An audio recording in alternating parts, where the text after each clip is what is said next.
nama naannoo ati jiraattu Kaayiroo keessa nagaa naannoo ati jirtu san eeggachuudhaaf ati wasaanyi nama naannoo keessanii badii dalagu hidhatee jiru rakkoo ummataa geggeessu sayyoo ati ka ummataaf hin dabarsine taate yoo ati ka waan san jaalatu taate ufii keetiif azamte ufii keetiif darabtee jechuudha. Anaafuu mootummaan keessan odeeffannoo raabilitaa jechuudha. Odeeffannoo qabu jechuudha. Odeeffannoo tokkoffaa waraanni Itoophiyaan qabdu miliyoona tokko yoo jenne ummanni Itoophiyaa miliyoona 130.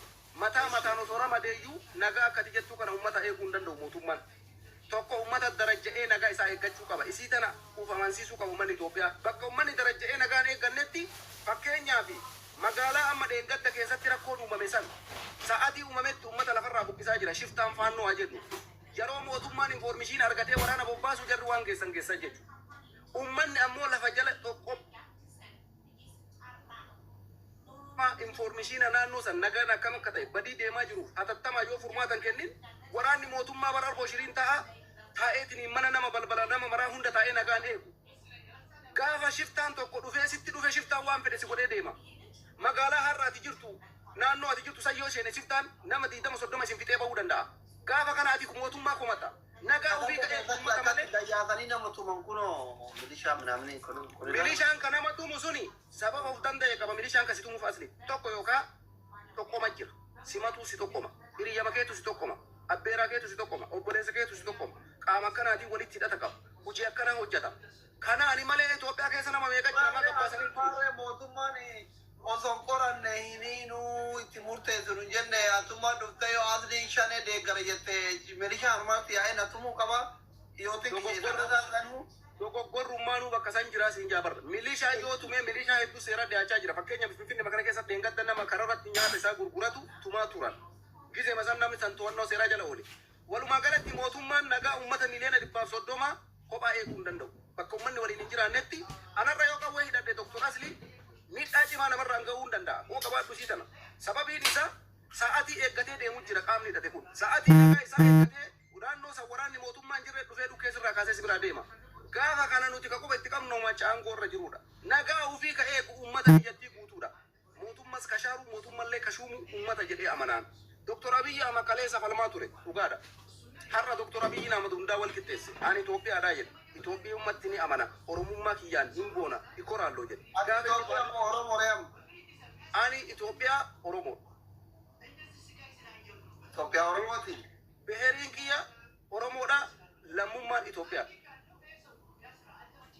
Yoom galuu addami.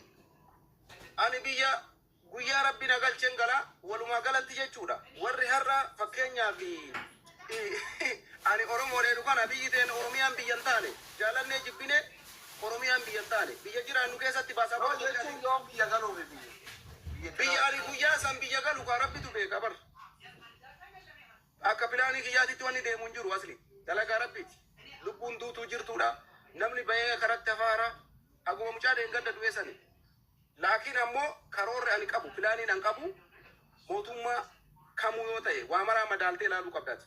Nagaa biyyaa yoo waliin eeggachuu baanne biyyi nagaa ta'uu hin dandeessu. Bakka rakkoon jirutti mootummaan nagaa eeguu hin danda'u. Fakkeenyaaf yoo deeggara mootummaa tana haasofni namarraa fukkata waan hin beeku. Maali beeyta? Osoo akkuma zamana duraanii banii Israa'el sanii osoo anamma foonuu samii si hoobsise wannan jedhu kun sitti hin galu godha. Oye Ahmadi gaafa deeggaraa mootummaa taatu jechuudha. Hisaaba achi baatee yoo tiriin deeggaraa taatu jaalala mootummaatiin qabamtu haasofni ati haasoftu bakka hin jiraa miti akka kun goga moo'ii waan dhiiban fakkaatan goga jaabar dubartii yoo gogaa itti dhiiban bari fedhii wannoon jettu hin jibbiti illo. Sagalee gogaa suni hidhiisiisa bareeda sun.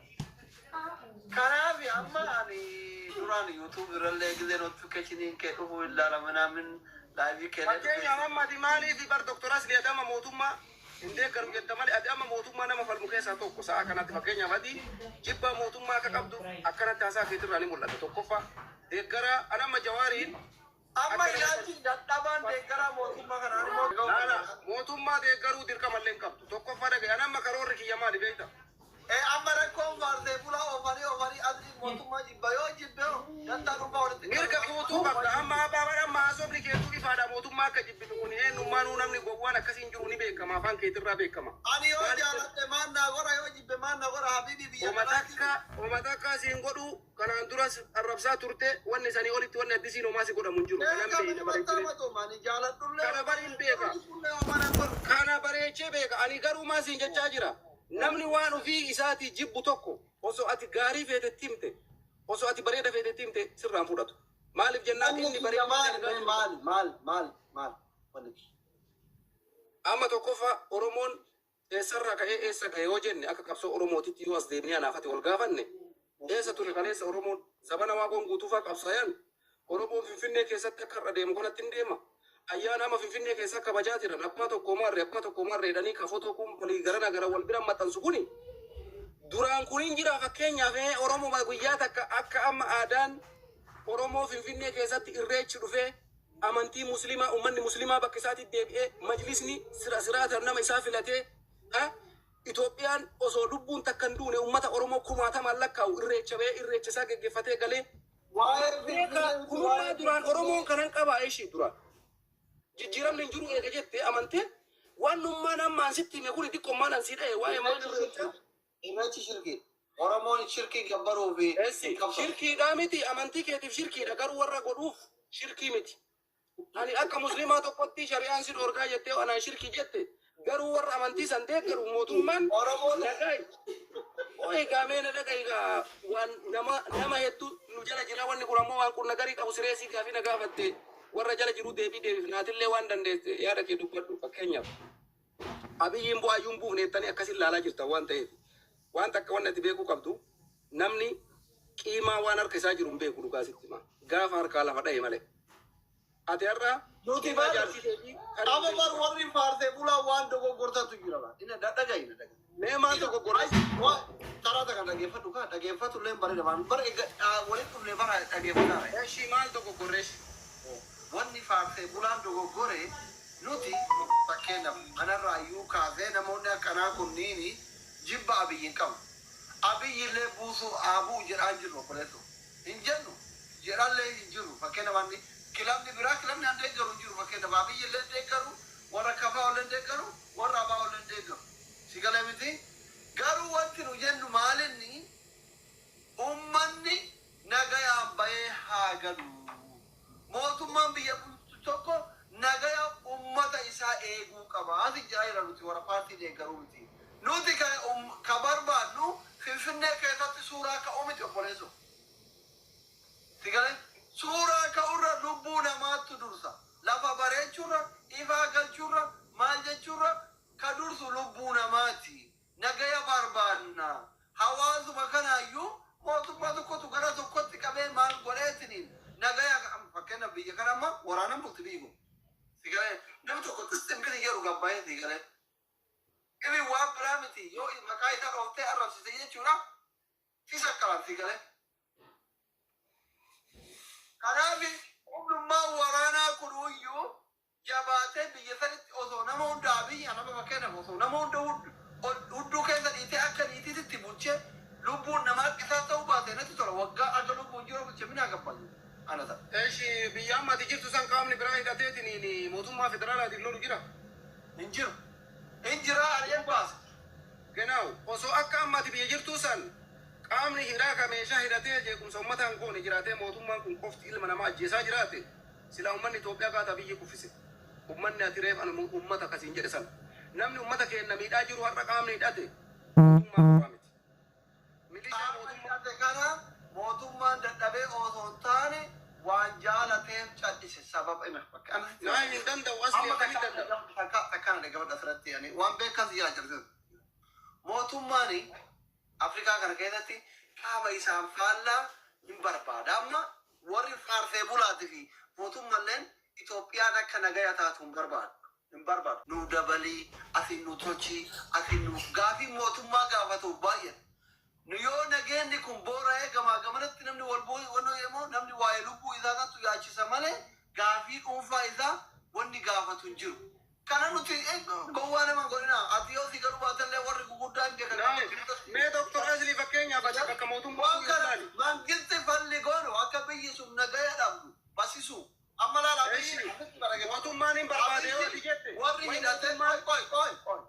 warri hidhatee uura keessa deemu faandas haa ta'u kunis kennaaf kan yarallee akka 4 kiiloo dhaquun fagoo itti ta'u hin beeka finfinnee kallalee wani finfinnee qofa bareechuufi maaliif akka ummanni jireenya waaraa jiraatu nagaan baay'ee gaafii biraa gaafatu hin barbaadu si galee miti asi raabsha makana jarri buute 4 kiiloo dhaquun dandeettu inni jidduma kanatti tasnaanna'uu barbaada isin ala kanaa hin baarsitanii alla qedaqqaqe ina dhageeffadhu amma fakkeenya waan barbaadeef laal mootummaan amma waan kana hin barbaade jette immoo gaafa abaa'oon kanarra humna qabdu gaafa wannoon amaarri kanarra humna qabdu maali paartiin biraanuu naggaafa humna qabdu mallasaan ka jara wajjin qabsaa bule xarageetiin achi keessaa baate jechuu ifin jaraa miti eertara guutuu finfinnee keessa saayidee of keessatti baate jechuu mallasaa gadi jiraabi Asli dubbiin akkasii miti dubbiin ati beeku qaba ati obboleessa kee har'a dabarsitee mootummaan kennita maaliif hin kennitu obboleesso dhageeffadhu rakkoon guddaan har'a Itoophiyaa keessa jiru ijoolleen teennata Oromoo gaafa galeessa waamichi godhamee fi biyya galan nagayaaf gara biyyaatti galaniimi booda gaafa meeshaa hidhatan ijoollee akka anaafsii kanatu obboleessi tokko milishaa ta'e tokko raajaa biyyaa ta'e tokko waraana adda bilisummaa Oromoo ta'e waa'ee Oromiyaa yoo sitti uummanni nama kana of keessa qabata oma fedhe yoo ta'e gaafa dirqamaa sirra godhanii lubbuu si balleessan malee namni dabarsee sin kennu mootummaan ammoo riphee lolaa balleessuu hin danda'u Asli riphee lolaa jechuun mishigii qotee kaambii qotee xayyaaraa fi taankiidhaan siin hin lolu shulukluki maa biyyiin jedhu san godha fakkeenyaaf magaalaa naqamte yoo seene bulchiinsa mootummaa poolisii addaa liyyuu haylii milishaa kana daaraa godhee achuma magaalaa saniin gayyaa'ee magaalaa biraa seenaa jechuudha riphee lolaan jechuudha gaafa mootummaan waraana isaa achi ajaju jarri sutaniira mee waraana akkana akkamitti balleessa mootummaan osoo inumayyuu xayyaaraan guyyaa rabbi mara satalaayitiin deemee fixuu hin danda'u kanarraan informishiin uummataa wasaanyiidha quba qabaadhu dhugaasitti waan kana sireesii mee massani obboleessi isaa dabarsee obboleessan kennu waraana adda bilisummaa Oromoo osoo har'a abiyyiin achi jiraachuu baate nama biraa jiraachuu baate obboleessa kee fakkeenyaaf nama baartee bulaadha obboleessi kee yoo biyya diiguu fi bosona seene maaliif hin kennine sirna kana deeggarta irraa nyaataa wallahi hin kennu dabarsee obboleessa kee hin kennu maal deeggartare akkasaan akka jibaadhaan warra mormu kana wayyaadhamma osoo abiyyiin deeggare obboleessa kiyyaa miti iltalli xiyya seenan yoo abiyyi irratti dhagaan horta'inidha itti kenna hiisi obboleessa anaa miti akka keetti kaniin uf jalaa xaraguu qabaa jechuu kan akka biyya diigaa jiru Asli kanaa biyya abbaa gadaa sanbataa bayyanu asumaanuu yaada barargama sirnichi sani yoo hin amanamne wanti deeggartuuf tokko hin jiru jechuu albee garaa lamaa taate sirna amanamu jechuun diinatti kenname godhu haadhaaf abbaa kee sirna sanitti gufuu ta'an kaanan dabarsitee kennuu qabda eessa fuutee kennuu qabda kanaaf itti jennaan abiyyi isin rashanuu qabatiin fardee bultoota dhagai ka Asli miira keessa bahi fakkeenyaaf an obboleessa kiyya eega bosona seene qabee itti kennuu hin danda'u tokkoffaa meeshaa isaa kennuu qabda mattaaqaa wajjin mattaawaqaa fedhe yoo kenne nama mootummaan teewatu si fakkaate nama mana keessa taa'u dhaqanii fuudhanii poolisii mana sirreessaa keessa si fakkaata bar qawwee qabatee bosona jira maal qalladha inni mootummaan keellanii nammoo kilaashii qabullee hidhuu hin danda'u qabee seera dhiyeessuu hin danda'u re jara kana qabanii seera dhiyeessuun hin danda'amu sababiin isaa isaanis hin lolaa jiranii maqaan mootummaa maaliree ishi garaagarummaani mootummaatii fi riphee lolaa maaliree gaaf kana eegan dandeenye riphee lolaa Asli riphee lolaa abbammaan fedhee yoo ta'e fakkeenyaaf jechuun loluma addunyaa kana laalime waraana Hamasiif Israa'el jidduu godhaa jiru riphee lolaa Hamasi Israa'el ka Ameerikaan duuba jirtu balleessuu dandeesse ati waa maraanii beekta jedhee yaada riphee lolaa hin danda'an balleessu sababiin isaa taargeetii siin ta'u akka itti rukuttuun qabdu waraana Tigree abiyyiin maaliif yeroo gabaabaa keessatti Tigree wajjin araara buuse waraanni jaraa taankiin lolti mishigii qabdi humna gahaa bobbaafti akkasuma mootummarrallee miidhaa cimaa geessiti jararrallee miidhaa cimaa gaggaa namoota jarri qaban jajjaba kumaatama keessaa dhume kana booda lubbuu nama maraa hin fidhu jedhanii araara filatan waraana kaan ammoo akkam Oromiyaa kana malaan waraanni Oromiyaa waggaa 7 mootummaa wajjin jira inuma hin dandeenye jechuu balleessuu miti faannoon ammaa galola jalqabe mootummaa wajjin waggaa 2 fixe hin danda'amu Asli kanneen balleessuu sababiin isaa uummanni maal dandeettarreeti warri mootummaa kun jaaba. Egaa baa'uu hin dandeenye, egaa faannoo hin dandeenye, waan isin dandeettan biqiltuu dhaabu karaa tolchuu dhaaba madii kiyya. Eega nagaa isin dandeenye. Maali malee? Ani faannoo hin danda'u jettee hojii misoomaa dhiiste. Yoo waan biraa dhiiste hin ta'u mootummaan kun misooma isaa itti fufaa jira. Hojii isaa hojjechaa jira. Osoo harka tokkoon waraana geggeessu. Waraana illee hin dhaabne guyyaa takka argaa jirta. Biyya misoomsu illee hin dhaabne. Giddibii laga abbayyaa eebbisee amma nuti jibbaa abiyyi hin qabnu akkasii jettan akka abiyyi illee bu'uun barbaannu garuu akka inni abaa'ollee danda'u akka inni faannollee danda'u akka biyya san nagaa uummasanii eegee nagayaan nu bulchuu barbaanna itti himi. Doktor Abiyyiin bar si dhagaa amma isaa kanattuu si dhagaa bar. Doktor Abiyyi akkum bar si dhagaa.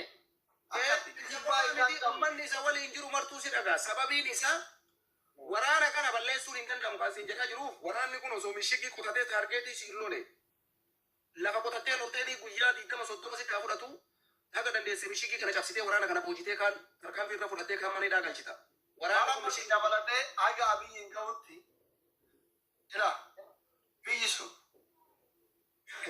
dabalatee haga abiyyiin ga'utti faarsee bulaa takka milishaa lama poolisii oromiyaa sadii baalaasixxani iska abiyyi yaallau ijoollee oromoo warra afaan oromoo dubbatan ka faarsee bulaa jammiro haga abiyyiin bira ga'utti biyya san keessatti oromoon haqa lama isinirraa qaba bar dabilii isinirraa haqa qaba bar saba biraatirra. Mali, faarsee bulaa jechuun maali? Hiikkaan isaa uumee asli fakkeenya. Faarsee bulaa jechuun የመንግስት አሽቃባጭ ጅራ አፋን አማሪፋት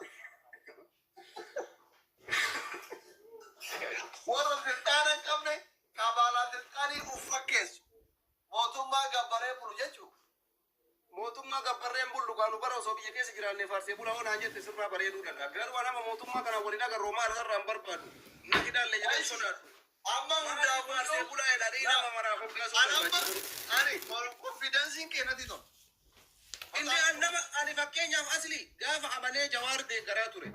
Jalmarroo deeggaraa ture. Doktor Abiyyiin sodaanne Jalmarroo irraa sirbaa ture. Jawaar irraa sirbaa ture.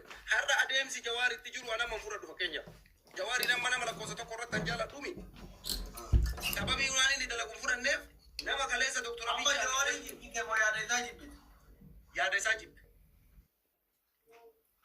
Tokkoffaa Jawaariin kaleessa warra gaafa iskeel gabbisaa faatii Tigree faa wajjin marii godhan jara kan waliin dubbachuu oromoo maaliif barbaachise nuti ummata guddaadha namni nuun jedhe irra masaa'ii mokonno wajjiin teedii gurbaa Jawaar ture sadee irratti duulaa ture wajjiin yuutuubaroota habashaa wajjin yoo Jawaar ukkee kaase ani waan inni kaleessa na barsiisan inni irraa oromoon ufii isaatiif danda'ee duratti deemuu qaba malee amma mee waan goonaayyee ati amma mootummaa deeggarta yaada amma mootummaa waan amma